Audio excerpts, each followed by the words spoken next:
بسم اللہ الرحمن الرحیم۔ پروگرام الکلام میں آپ تمام دیکھنے والوں کو خوش آمدید۔ جمعۃ المبارک کے روز ہم رسول اللہ صلی اللہ علیہ وسلم کی سیرت کے ایک پہلو کو بیان کرتے ہیں، یعنی آپ کی شخصیت اور آپ کے ذات اقدس کے ایک روشن پہلو کو آپ کے سامنے رکھتے ہیں تاکہ ہم آپ کے روشن پہلو سے اپنی زندگی کی تاریکیوں کو ختم کر سکیں اور اپنے آپ کو ایک بہترین انسان بنا سکیں۔ آپ جانتے ہیں کہ گزشتہ دنوں میں ٹیچرز ڈے گزرا ہے، غالباً کوئی 4 دن پہلے۔ تو آج اسی نسبت سے میں نے رسول اللہ صلی اللہ علیہ وسلم بحیثیت معلم یہ موضوع چنا ہے کہ میں اس پہ چند باتیں آپ کے سامنے رسول اللہ صلی اللہ علیہ وسلم کی ذات اقدس اور آپ کی سیرت کے حوالے سے بیان کروں، اور آخر میں اسی موضوع پر ہی ایک کتاب، وہ بھی میں بطور تعارف آپ کے سامنے پیش کرنا چاہتا ہوں۔ وہ کتاب اس حوالے سے بہت ہی اہم کتاب ہے۔ قرآن مجید نے رسول اللہ صلی اللہ علیہ وسلم کی بعثت کے مقاصد بیان کرتے ہوئے ایک مقصد جو بیان کیا وہ ہے وَيُعَلِّمُكُمُ الْكِتَابَ وَالْحِكْمَةَ، کہ آپ رسول اللہ تمہیں کتاب اور حکمت کی تعلیم دیتے ہیں، یعنی جو تعلیم دیتا ہے اس کو معلم کہتے ہیں۔ رسول اللہ کی بعثت کے مقاصد اور بھی ہیں، یعنی مثال کے طور پر آیات کی تلاوت ان پر کرتے ہیں رسول اللہ صلی اللہ علیہ وسلم، یعنی جو آپ کے مخاطبین ہیں، مسلمان ہیں، مومنین ہیں، تزکیہ نفس بھی کرتے ہیں ان کا، اور کتاب و حکمت کی تعلیم بھی دیتے ہیں۔ سورۃ آل عمران میں یہ فرمایا ہے کہ لقد من اللہ علی المؤمنین اذ بعث فیہم رسولا من انفسہم یتلو علیہم آیاتہ ویزکیہم ویعلمہم الکتاب والحکمہ وان کانوا من قبل لفی ضلال مبین، کہ اللہ سبحانہ وتعالیٰ نے احسان کیا ہے مومنین پہ کہ ان میں رسول کو بھیجا انہی میں سے۔ یہ رسول ان پر اللہ کی آیات کی تلاوت کرتا ہے، انہیں پاک کرتا ہے، انہیں کتاب و حکمت کی تعلیم دیتا ہے۔ یہ لوگ پہلے کھلی گمراہی میں تھے، تو گویا رسول اللہ صلی اللہ علیہ وسلم کو اللہ تعالیٰ نے معلم بنا کر بھیجا، اور آپ نے کئی مقام پر یہ فرمایا کہ اللہ نے مجھے معلم، ایک استاذ یہ بنا کر مجھے بھیجا ہے، اور وہ معلم یعنی ایسا معلم کہ جو آسانیاں پیدا کرنے والا ہے، لوگوں کی زندگیوں میں مشکلات پیدا کرنے والا نہیں ہے۔ فرمایا، صحیح مسلم کی حدیث ہے کہ انما بعثت معلما، کہ مجھے معلم بنا کر مبعوث کیا گیا۔ ایک مقام پر فرمایا کہ ان اللہ لم یبعثنی معنتا ولا متعنتا ولکن بعثنی معلما میسرا، فرمایا کہ اللہ سبحانہ وتعالیٰ نے مجھے سختی کرنے والا بنا کر نہیں بھیجا، اور لوگوں کے لیے مشکلات تلاش کرنے والا بنا کر مجھے اللہ نے نہیں بھیجا، بلکہ فرمایا کہ مجھے اللہ نے آسانیاں پیدا کرنے والا اور آسانیاں دینے والا معلم بنا کر بھیجا ہے۔ ناظرین کرام، یہاں پہ ذرا اس لفظ پر آپ توجہ کیجئے کہ فرمایا ولا متعنتن، کہ دوسروں کو سختی میں ڈالنے والا مجھے بنا کر نہیں بھیجا۔ ہم نے دین کو کتنا سخت بنا دیا ہے، جبکہ رسول اللہ صلی اللہ علیہ وسلم فرماتے ہیں کہ مجھے اللہ تعالیٰ نے لوگوں کی زندگیوں میں سختی لانے والا بنا کر نہیں بھیجا، لوگوں کے لیے مشکلات تلاش کرنے والا بنا کر نہیں بھیجا۔ فرمایا الدین یسر، دین تو سراسر آسانی کا نام ہے۔ ایک اور مقام پر رسول اللہ صلی اللہ علیہ وسلم نے فرمایا، اور حضرت معاذ اور حضرت ابو موسیٰ اشعری کو جب آپ عامل بنا کر بھیج رہے تھے، گورنر بنا کر بھیج رہے، تو آپ نے کیا فرمایا تھا؟ ولا تعسرا یسرا ولا تعسرا، آسانی پیدا کرنا، تم دونوں جا کر وہاں تنگی مت پیدا کرنا۔ بشرا ولا تنفرا، لوگوں کو خوشخبری دینا، متنفر نہ کرنا دین سے، یعنی ان میں نفرت اور بیزاری ان میں مت پیدا کرنا۔ وتطاوعا ولا تختلفا، اور فرمایا کہ باہمی اتفاق رکھنا، اختلاف نہ پیدا کرنا۔ یہ رسول اللہ صلی اللہ علیہ وسلم نے اپنے صحابہ کو تعلیم دی۔ یہ ہے اصل دین، لوگوں کی زندگیوں میں آسانی پیدا کرنا۔ حق کے نام پر اور یہ کہنا کہ جی میں کڑوا ہوں لیکن میں بات سچی کرتا ہوں، اور یہ کہہ کر لوگوں کو دین سے متنفر کرنا، اس کی کوئی گنجائش نہیں ہے۔ رسول اللہ صلی اللہ علیہ وسلم سے بڑھ کر بھی کوئی حق بات کہنے والا تھا، سچی بات کرنے والا تھا۔ آپ لوگوں کے ساتھ ان کی نفسیات، ان کی طبیعت اور ان کے مزاج کو مد نظر رکھ کر گفتگو فرمایا کرتے تھے۔ ہمیشہ حضرت عائشہ صدیقہ رضی اللہ تعالیٰ عنہ فرماتی ہے کہ دو راستے ہوتے تو ان میں ہمیشہ آسان راستہ رسول اللہ اختیار فرمایا کرتے تھے، مشکل راستہ اختیار نہیں کرتے تھے۔ تو ہمیں تو رسول اللہ کی سیرت سے، آپ کی سنت سے ہمیں تو یہ تعلیم ملتی ہے۔ رسول اللہ صلی اللہ علیہ وسلم نے فرمایا کہ انما بعثت لاتمم مکارم الاخلاق، کہ مجھے اللہ پاک نے مبعوث کیا کس کے لیے؟ اچھے اخلاق کی تکمیل کے لیے، اچھے اخلاق کو تمام کرنے کے لیے اللہ نے مجھے مبعوث کیا۔ تو اس میں سب سے بڑی جو صفت ہے، خوبی ہے، وہ کیا ہے؟ وہ نرمی ہے۔ لوگوں کو بشارت دینا ہے، لوگوں کو ڈرانا نہیں ہے، بیزار نہیں کرنا، ان میں اکتاہٹ پیدا نہیں کرنی۔ یہ دین کا اصل پہلو اور اہم پہلو ہے۔ رسول اللہ صلی اللہ علیہ وسلم کے صحابی اس بات کو بیان کرتے ہیں، کہتے ہیں کہ فابی ابی و امی و امی، کہ میرے ماں باپ رسول اللہ صلی اللہ علیہ وسلم پہ قربان جائیں، کہ ما رأیت معلما قبلہ ولا بعدہ احسن تعلیما منہ، فرمایا کہ میں نے رسول اللہ کے بعد اور نہ پہلے میں نے اتنا خوبصورت انداز سے تعلیم دینے والا کوئی نہیں دیکھا، استاد کوئی معلم نہیں دیکھا، کہ بہت ہی خوبصورت طریقے سے رسول اللہ صلی اللہ علیہ وسلم تعلیم دیا کرتے تھے، سکھاتے تھے، بتاتے تھے۔ آپ نے اللہ سے ہمیشہ اس بات کی دعا کی کہ اللہم انی اسألک علما نافعا، اے اللہ میں تجھ سے علم نافع کا سوال کرتا ہوں، وہ علم جو نفع دینے والا ہو، رزقا طیبا، اور پاکیزہ رزق کا سوال کرتا ہوں، وعملا متقبلا، اس عمل کا جو تیری بارگاہ میں قبول ہو جائے، میں اس کا سوال کرتا ہوں۔ ناظرین کرام، میں ذرا ترتیب کے ساتھ آپ کو یہ بتانا چاہتا ہوں کہ مردوں کے لیے، عورتوں کے لیے اور بچوں کے لیے رسول اللہ صلی اللہ علیہ وسلم کیسے معلم تھے، کس طرح آپ تعلیم دیا کرتے تھے۔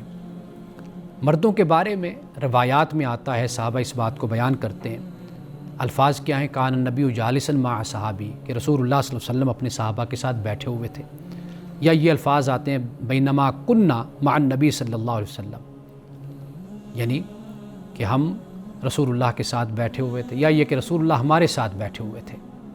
یہ ایک اجتماعی تعلیم کا انداز ہے کہ بالکل ایک فرینکلی ماحول جس کو کہا جاتا ہے نا، ایک انفارمل، ایک ایسا ماحول جو بے تکلفی کا ماحول، اس میں انسان زیادہ سیکھتا ہے۔ اس لیے کہتے ہیں نا کہ بڑا انسان وہ ہوتا ہے کہ جس کے پاس بیٹھ کر آپ کو اپنے چھوٹے ہونے کا احساس نہ ہو، وہ اصل میں وہ بڑا انسان ہوتا ہے۔ رسول اللہ صلی اللہ علیہ وسلم کے پاس صحابہ اس انداز سے بیٹھتے اور بات کرتے تھے۔ انفرادی طور پر رسول اللہ تعلیم دیتے تھے۔ حضرت عبداللہ بن مسعود اس بات کو بیان کرتے ہیں کہ رسول اللہ نے مجھے تشہد کے کلمات اس طرح سکھائے کہ میرے دونوں ہاتھ آپ کے ہاتھوں کے درمیان تھے، یعنی بڑے پیار سے مس کر کے اور بڑے خوبصورت طریقے سے آپ نے مجھے تشہد کے بارے میں سکھایا۔ یہ بخاری میں بیان ہے۔ حضرت معاذ بن جبل کہتے ہیں کہ میں نبی اکرم صلی اللہ علیہ وسلم کے پیچھے ایک گدھے پر سوار تھا، رسول اللہ آگے تشریف فرما تھے، میں پیچھے بیٹھا تھا، تو آپ نے مجھے فرمایا۔ ناظرین کرام، یہ سننے والے الفاظ ہیں، کاش ہم ان باتوں کو اس طرح سمجھیں، سیکھیں کہ جس طرح رسول اللہ صلی اللہ علیہ وسلم کے صحابہ نے سیکھا اور سمجھا، ہمتاً گوش ہو کر، متوجہ ہو کر ادھر ادھر اپنی توجہ کو تقسیم نہ کیا، پوری توجہ کے ساتھ بات کو سنا جائے اور پھر بات دل میں اترتی ہے اور پھر عمل میں آتی ہے۔ حضرت معاذ کہتے ہیں کہ رسول اللہ نے مجھے فرمایا، کیا تم جانتے ہو کہ اللہ کا بندوں پر کیا حق ہے اور بندوں کا اللہ پر کیا حق ہے؟ تو عرض کرتے ہیں کہ اللہ اور اس کا رسول ہی بہتر جانتے ہیں۔ تو آپ نے فرمایا کہ اللہ کا بندوں پر یہ حق ہے کہ وہ صرف اسی کی عبادت کریں، یعنی اللہ کا حق بندوں پر یہ ہے کہ بندے صرف اللہ کی عبادت کریں اور اس کے ساتھ کسی کو شریک نہ ٹھہرائیں۔ اب آگے سنیے، فرمایا کہ بندوں کا اللہ پر حق یہ ہے کہ وہ ان لوگوں کو عذاب نہ دے جو اس کے ساتھ شریک نہیں کرتے. یہ بندوں کا پھر حق اللہ پر ہو جاتا ہے. حضرت ابو رفاع یہ آپ فرماتے ہیں کہ رسول اللہ خطبہ دے رہے تھے تو میں آپ کے پاس پہنچا تو میں نے عرض کیا یا رسول اللہ ایک اجنبی شخص آیا ہے جو اپنے دین کے بارے میں سوال کرنا چاہتا ہے, اسے نہیں معلوم کہ دین کیا ہے. رسول اللہ صلی اللہ علیہ وسلم خطبہ دے رہے ہیں اور آپ نے اپنا خطبہ روکا اور پھر ان کی طرف ابو رفاع کی طرف متوجہ ہوئے. پھر ایک کرسی لائی گئی, آپ اس پر بیٹھ گئے اور بیٹھ کر پھر اور اللہ تعالیٰ نے جو آپ کو سکھایا اس میں سے پھر آپ نے مجھے سکھایا, اور پھر آپ واپس چلے گئے اور اپنے خطبے کو آپ نے مکمل کیا. یعنی ابو رفاع اپنے بارے میں یہ کہہ رہے ہیں کہ اجنبی آپ کے پاس آیا, اسے دین کا پتہ نہیں ہے کہ دین کیا ہے, تو اس کو دین کے بارے میں بتا دیجئے. رسول اللہ صلی اللہ علیہ وسلم خطبہ ارشاد فرما رہے ہیں. آپ دیکھیے کتنی اہمیت ایک شخص کو رسول اللہ نے دی. ابو رفاع کا دل کتنا خوش ہوا ہوگا کہ رسول اللہ نے کس طرح نظر التفات فرمائی, میرے پاس آ کر آپ تشریف فرما ہوئے, بیٹھے, آپ نے پھر مجھ سے کلام کیا, گفتگو کی, مجھے دین کے بارے میں آپ نے سکھایا, مجھے بتایا. ایسے نہیں کہ رسول اللہ نے کہا بھئی بیٹھ جاؤ آرام سے ایک طرف, میں بعد میں دیکھوں گا تمہیں بتاؤں گا. نہیں, آپ نے اسی وقت ہی خطبہ چھوڑ کر, چونکہ اجنبی تھے, سوال تھا, دین پوچھنا چاہتے تھے, دین سمجھنا چاہتے تھے, تو رسول اللہ نے پھر ساری توجہ ان کی طرف کی اور ان کو دین بتایا. یہیں سے گفتگو کا سلسلہ دوبارہ ہم جاری رکھتے ہیں, وقفے کے بعد ملتے ہیں.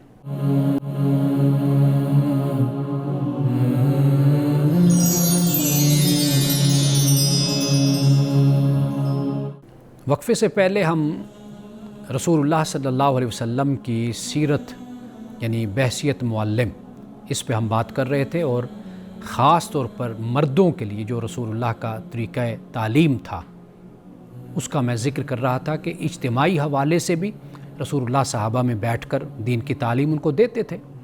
جو ان کے معاشرتی سماجی مسائل ہوتے تھے, خاندانی ازدواجی, ان کا جواب بھی دیتے تھے ایک بے تکلفی کے ماحول میں, تاکہ صحابہ زیادہ سیکھ سکیں, آپ سے زیادہ علم حاصل کر سکیں. اور پھر انفرادی طور پر بھی اگر کسی کا کوئی سوال ہوتا یا کسی کو آپ سمجھانا اور سکھانا چاہتے یا وہ ذاتی طور پر آپ سے کچھ سیکھنا چاہتا تو آپ اس کو بھی وقت دیا کرتے تھے. اب آئیے خواتین کی طرف, عورتوں کو تعلیم دینا. حضرت ابو سعید خدری رضی اللہ تعالیٰ عنہ اس کو روایت کرتے ہیں کہ عورتوں نے نبی اکرم صلی اللہ علیہ وسلم سے عرض کیا کہ یا رسول اللہ صلی اللہ علیہ وسلم, مرد آپ سے زیادہ استفادہ کرتے ہیں, آپ سے زیادہ علم سیکھتے ہیں, ہمارے لیے بھی کوئی دین مقرر فرما دیں, کوئی وقت کوئی دین مقرر فرما دیں. تو رسول اللہ نے پھر ان کے لیے ایک خاص دین مقرر فرما دیا, اور پھر اس دن آپ خواتین سے ملاقات کرتے, پھر ان کو نصیحت فرماتے اور ان کو تعلیم دیتے, یعنی قرآن کی تعلیم, اور جو ان کے مسائل ہوتے ان مسائل کا پھر آپ جواب بھی دیا کرتے تھے. تو یہ رسول اللہ نے انکار نہیں کیا خواتین کو, بلکہ ان کو اہمیت دی.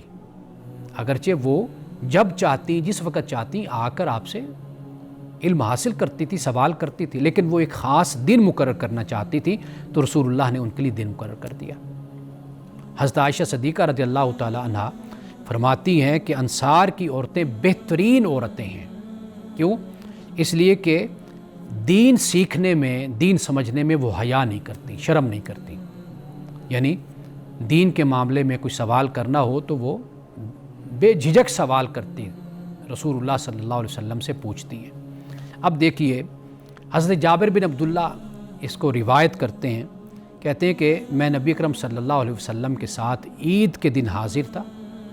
آپ نے خطبے سے پہلے نماز پڑھی بغیر اذان اور بغیر اقامت کے. پھر آپ نے بلال کا سہارا لے کر آپ پھر کھڑے ہوئے اور آپ نے اللہ کا تقوی اختیار کرنے کا مسلمانوں کو, صحابہ و صحابیات کو حکم دیا.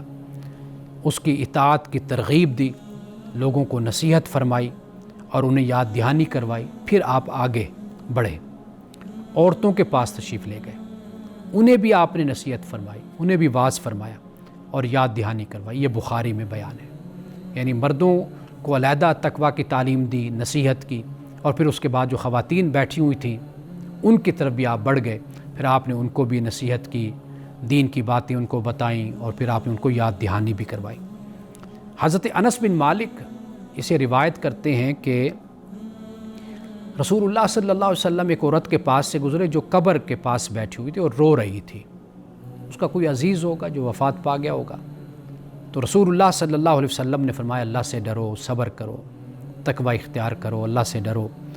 اس عورت کو معلوم نہیں تھا کہ یہ اللہ کے رسول ہیں صلی اللہ علیہ وسلم، وہ پہچان نہ پائی۔ جب اس کو بعد میں بتایا گیا تو وہ دوڑتے ہوئی آپ کے پاس آئی، اور یہ بھی بیان ہوتا ہے کہ جب آپ کے پاس آئی تو راستے میں کوئی رکاوٹ نہیں تھی، یعنی سیدھا وہ رسول اللہ کی خدمت میں حاضر ہوئی اور عرض کی میں آپ کو پہچان نہیں پائی۔ ناظرین کرام، جو رسول اللہ نے فرمایا اس خاتون سے وہ کمال کے الفاظ ہیں، آپ ذرا توجہ سے سنیے کہ کیا فرمایا آپ نے۔ آپ نے فرمایا کہ صبر وہی ہے جو پہلی چوٹ پر کیا جائے، یعنی صبر تو انسان کو آ ہی جاتا ہے، لیکن انسان اپنے حواس نہ کھوئے، اپنی شخصیت کے وقار کو باقی رکھے۔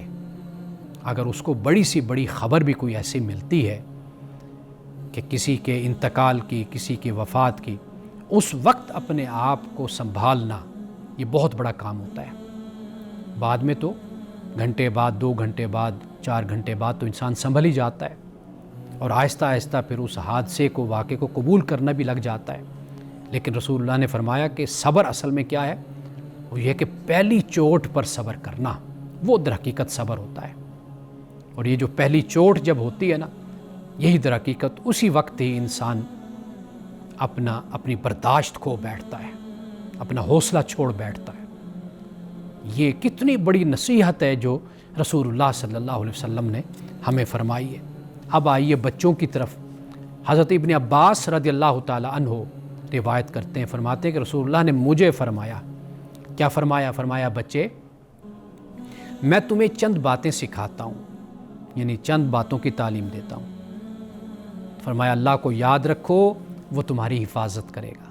فاذکرونی اذکرکم، اللہ پاک فرماتے ہیں تم مجھے یاد کرو میں تمہیں یاد کروں گا۔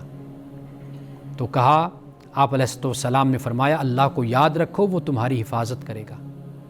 اللہ کو یاد رکھو، تم اسے اپنے سامنے پاؤ گے۔ جب مانگو تو صرف اللہ سے مانگو، کسی اور سے نہ مانگو، اور جب مدد چاہو تو صرف اللہ سے مدد چاہو، کسی اور سے نہیں چاہنی۔ اللہ سے مانگو، اللہ سے مدد مانگو۔ جان لو اگر ساری امت تمہیں کوئی فائدہ پہنچانے پر جمع ہو جائے تو وہ تمہیں صرف وہی فائدہ پہنچا سکتی ہے جو اللہ نے تمہارے لیے لکھ دیا ہے۔ مطلب یہ ہے کہ لوگوں سے بے نیازی ہونی چاہیے، اللہ کی ذات سے لو لگانی چاہیے۔ کوئی سوال ہے، کوئی ضرورت ہے، احتیاج ہے، اللہ کی بارگاہ میں پیش کیا جائے۔ یہ جو بے نیازی استغنا ہے، یقین کیجئے انسان کو دنیا میں عزت دیتا ہے۔ ذلیل و رسوا ہمیشہ وہی لوگ ہوتے ہیں جو ہمیشہ دوسروں کے سامنے اپنی جھولی پھیلائے رکھتے ہیں، چھوٹی چھوٹی ضرورتوں کے لیے جا کر لوگوں کے دروازے کھٹکھٹاتے ہیں۔ رسول اللہ نے فرمایا کہ دنیا کا جو سخی ہے، مالدار ہے، اس سے مانگو تو وہ ناراض ہوتا ہے، اللہ سے نہ مانگو وہ تب ناراض ہوتا ہے۔ تو لہٰذا اللہ سے مانگنا چاہیے۔ اب آگے فرمایا کہ رسول اللہ نے فرمایا اور اگر وہ تمہیں نقصان پہنچانے پر جمع ہو جائے، یعنی ساری امت، تو وہ تمہیں صرف وہی نقصان دے سکتی ہے جو اللہ نے تمہارے لیے لکھ دیا ہے۔ یعنی اس بات پہ پریشان کیا ہونا کہ مجھے کوئی نقصان پہنچائے گا، خود کو اللہ کی حفاظت میں دے دو، اللہ کی نگرانی میں دے دو، اللہ کی پناہ میں دے دو، تو اللہ تعالیٰ تمہارے دل کو، تمہارے باطن کو ایسا پرسکون کر دے گا، ایسا مطمئن کر دے گا کہ تمہیں ادھر ادھر کے نقصان کبھی پریشان نہیں کریں گے۔ تو یہ رسول اللہ صلی اللہ علیہ وسلم نے حضرت ابن عباس کو اس بات کی تعلیم فرمائی۔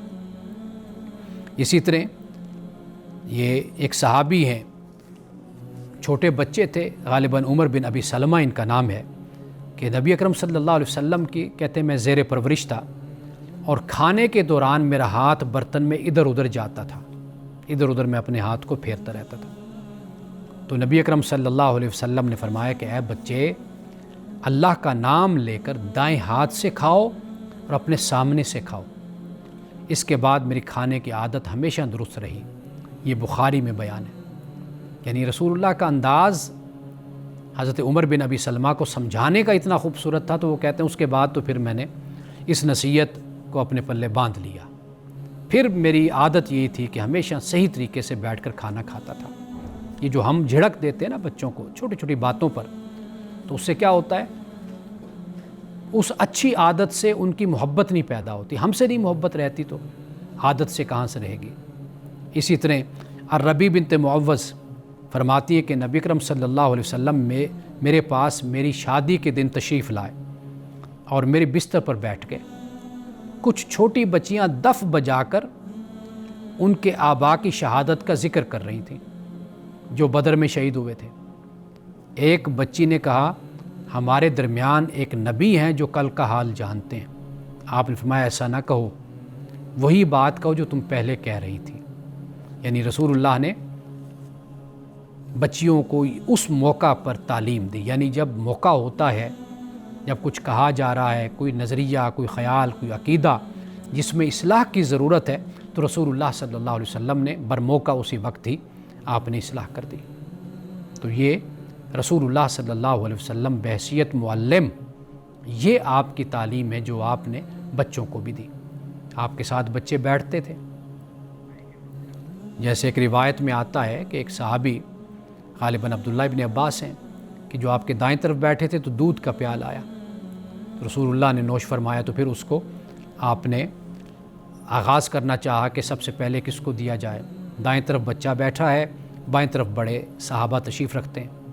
رسول اللہ نے بچے سے پوچھا کہ اگر آپ اجازت دیں تو ہم جو بڑے ہیں ان کو دے دیں، ویسے تو آپ کا حق بنتا ہے چونکہ آپ دائیں طرف بیٹھیں۔ تو اس بچے نے عرض کی یا رسول اللہ صلی اللہ علیہ وسلم، اب آپ نے یہ دودھ پیا ہے، یہ تبرک ہے، تو میں اس پر کبھی کسی کو ترجیح نہیں دوں گا، میں خود یہ سعادت حاصل کرنا چاہوں گا۔ تو رسول اللہ نے وہ پیالہ اس بچے کے سپرد کیا، اس بچے نے پیا۔ لیکن آپ نے یہ نہیں کہا کہ بھئی یہ کیا گستاخی کی بات کہہ رہے ہیں، یا آپ کو پتہ نہیں پہلے بڑوں کو ترجیح دی جاتی۔ اچھا، صحابہ کی تربیت بھی ایسی فرمائی کہ صحابہ، بڑے صحابہ وہاں تشریف رکھتے تھے، کسی نے نہیں کہا کہ بھئی دیکھو یہ بچہ کیسا ہے، اتنا گستاخ ہے، اس نے بڑوں کا بھی خیال نہیں کیا۔ یعنی یہ کیا ہے، یہ در حقیقت بچے کی جو سیلف پریسٹیج جس کو کہا جاتا ہے، بچے کی اپنی ایک شخصیت ہے، ایک ذات ہے، اس کو برقرار رکھا ہے۔ یہ نہیں بچہ ہونے کے ناطے اس کے جذبات کو کچل دیا جائے، اس کی انا کو کچل دیا جائے، نہیں، ایسا نہیں۔ رسول اللہ نے بھی تعلیم دی، اس کا خیال رکھا، اور صحابہ جو موجود تھے انہوں نے بھی اس کا خیال رکھا۔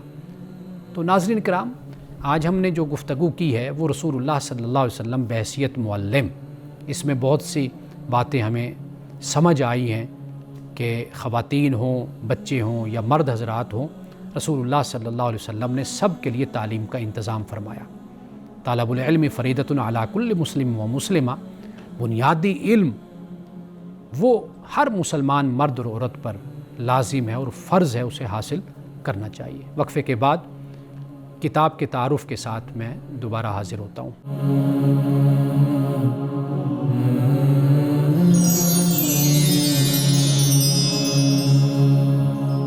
وقفے کے بعد ایک مرتبہ پھر آپ کی خدمت میں حاضر ہیں۔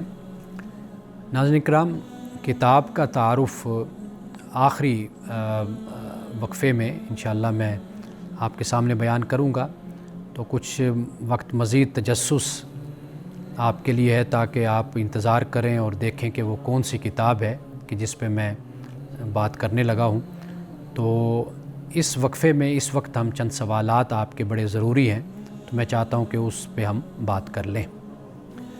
ایک سوال ہے کہ یہ جو پیشگوئی کرتے ہیں یا مستقبل کی باتیں بتاتے ہیں لوگ، ٹیلی ویژن پر بھی آپ دیکھتے ہیں کہ لوگ بیٹھے ہوتے ہیں، اور بلکہ کئی لوگ تو ایسے بھی میں نے دیکھے جو بڑے یقین کے ساتھ سوال کرنے والے کے سوال کا جواب بھی دے رہے ہوتے ہیں، بلکہ اس کی شخصیت کا بھی جائزہ لے کر اور بڑے یقین کے ساتھ بتا رہے ہوتے ہیں کہ آپ میں یہ خرابی ہے یا یہ آپ کی طبیعت میں یہ تیزی ہے، غصہ ہے۔ حالانکہ یہ وہ باتیں جو عام باتیں ہیں، انسان کو غصہ بھی آتا ہے اور تیزی بھی ہوتی ہے اور اس طرح کے ایک فطری تقاضے ہیں انسان کے، لیکن ان کا انداز لوگوں کے ساتھ بات کرنے کا ایسے ہوتا ہے کہ جیسے نعوذ باللہ ان کے پاس کوئی غیب کا علم ہے۔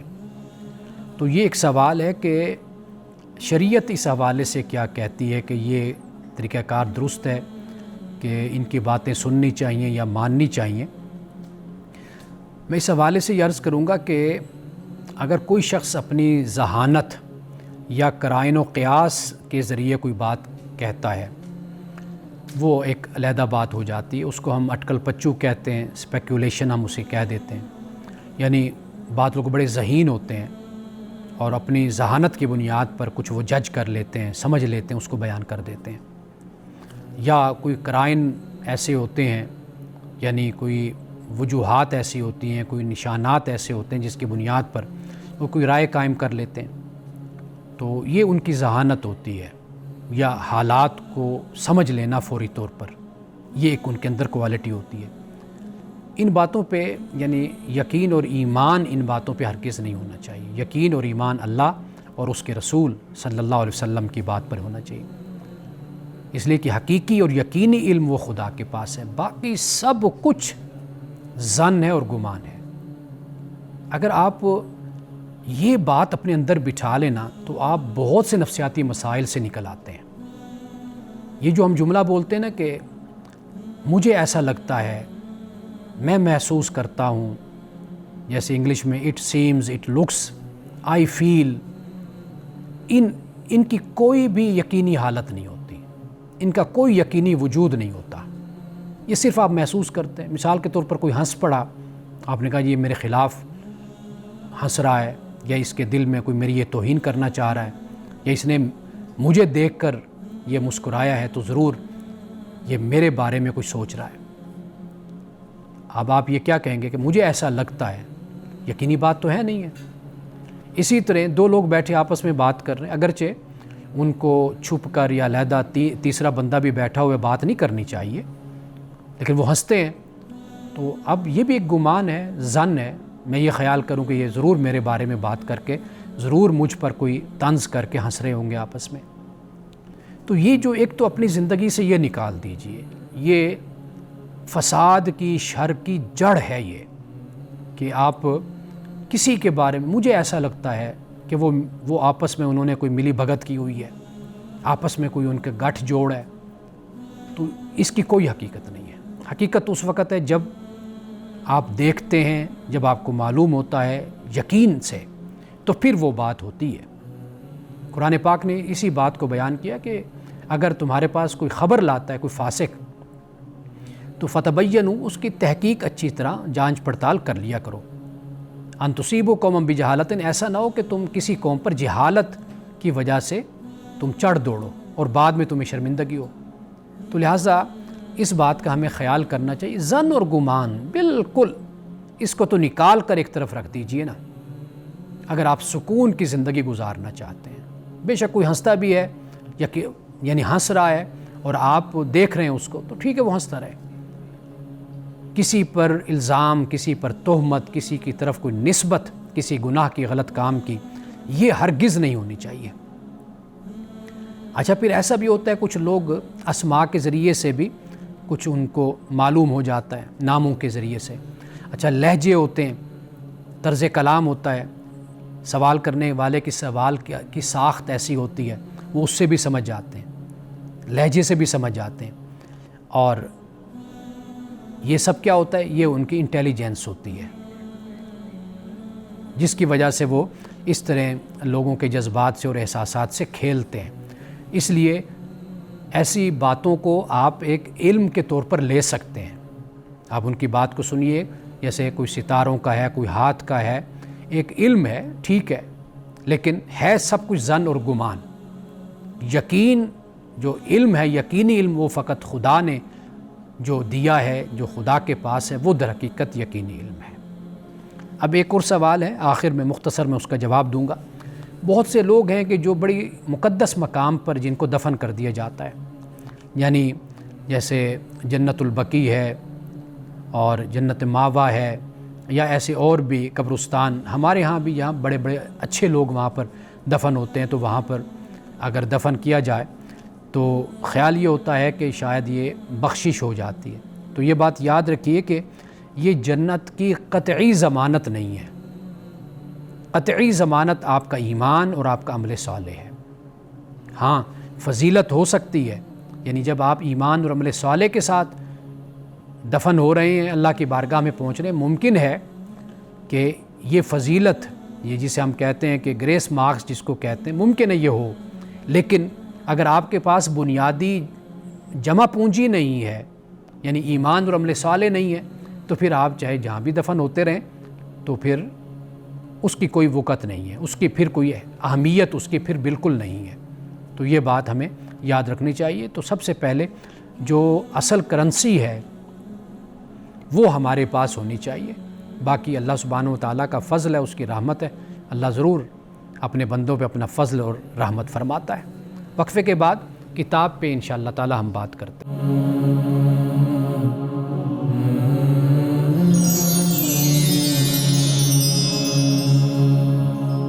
وقفے کے بعد کتاب کے ساتھ آپ کی خدمت میں حاضر ہوں۔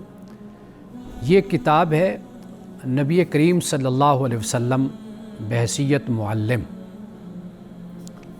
ڈاکٹر پروفیسر فضل الہی، یہ ان کی تصنیف ہے یا تالیف آپ کہہ لیجئے۔ بہت عمدہ کتاب ہے۔ میں چاہتا ہوں کچھ اس کے مشتملات وہ میں آپ کو بتاؤں تاکہ آپ کو معلوم ہو کہ یہ کتاب کتنی اہم ہے۔ ناظرین کرام، ایک بات ضرور یاد رکھیے کہ جب آپ گھر بناتے ہیں تو اپنے گھر میں ضرور ایک کارنر ایسا ضرور رکھیے کہ جہاں پہ آپ کتابیں لا سکیں اور کتابیں وہاں پر سجا سکیں۔ یہ اپنے لیے تو ہے ہی، لیکن آپ کے بچوں کی تربیت کے لیے بہت اہم اس کا کردار ہوتا ہے۔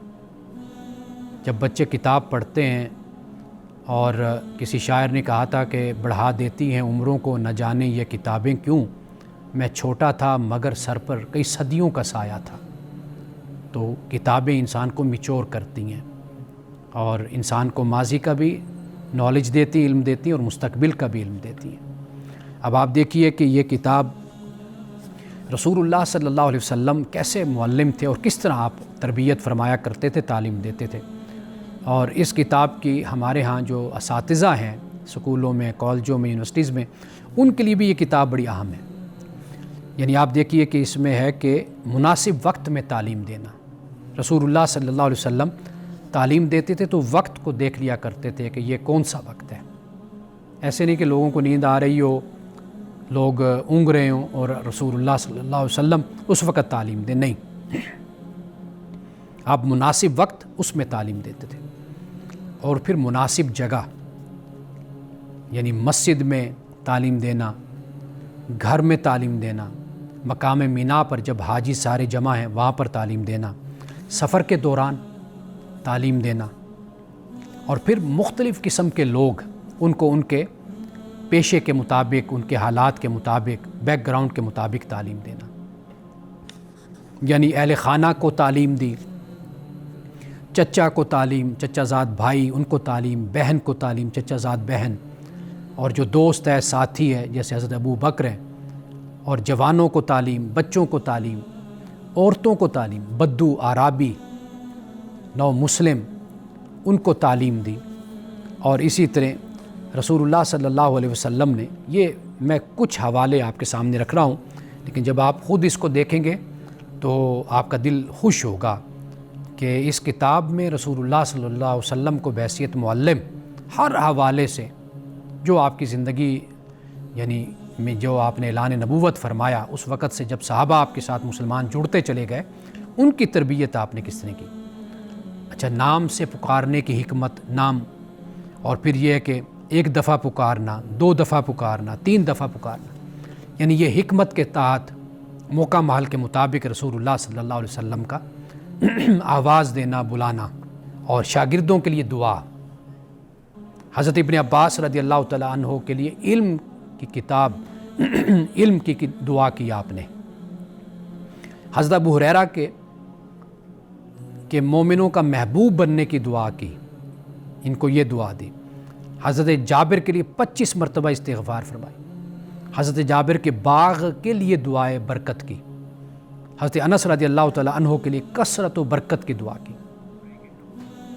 اب یہ آپ دیکھ لیجئے، اور اسی طرح اگر آپ اس کتاب کی فہرست کو اگر دیکھتے چلے جائیں تو مثال کے طور پر دیکھیے تعلیم بالعمل، صرف یہ نہیں کہ گفتگو نہیں بلکہ عمل، کثرت سے ذکر الہی کیا، 5 وقت نماز کی پابندی کی، سخاوت کی، گھر والوں سے اچھا معاملہ کیا، دشمنوں کے ساتھ بھی جو وعدہ کیا اس کو پورا کیا، ایثار، سیکریفائس کیا، ظالموں سے بھی عفو اور درگزر سے پیش آئے، تواضع، زہد، دعوت اللہ کا اہتمام کیا، مساجد میں شرکت، اس کی تعمیر، خندق کھودنے میں شرکت کی، افطار کے ساتھ یعنی حکم افطار کے ساتھ خود روزہ چھوڑنا کھولنا، اور سونے کی انگوٹھی آپ نے اتار دی اور صحابہ کو اس کے پہننے سے آپ نے منع کیا، اور اسی طرح محتاج لوگوں کی ضیافت، مہمان نوازی، اور جہالت کے خون اور سود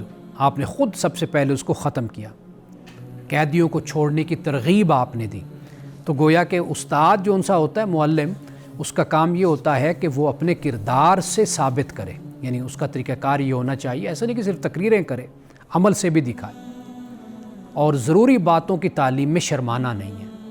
مثلا قضائے حاجت کے بارے میں کوئی رہنمائی، ہدایت وہ آپ نے فرمائی، عورتوں نے اپنے ذاتی مسئلے کے بارے میں سوال کیا، فطری جو ایک معاملات ہوتے ہیں، مسائل ہوتے ہیں، خواتین نے سوال کیا تو رسول اللہ نے ان کا جواب دیا، اور اگر سوال کسی نے اچھا کیا تو رسول اللہ نے اس کی اپریسیشن فرمائی۔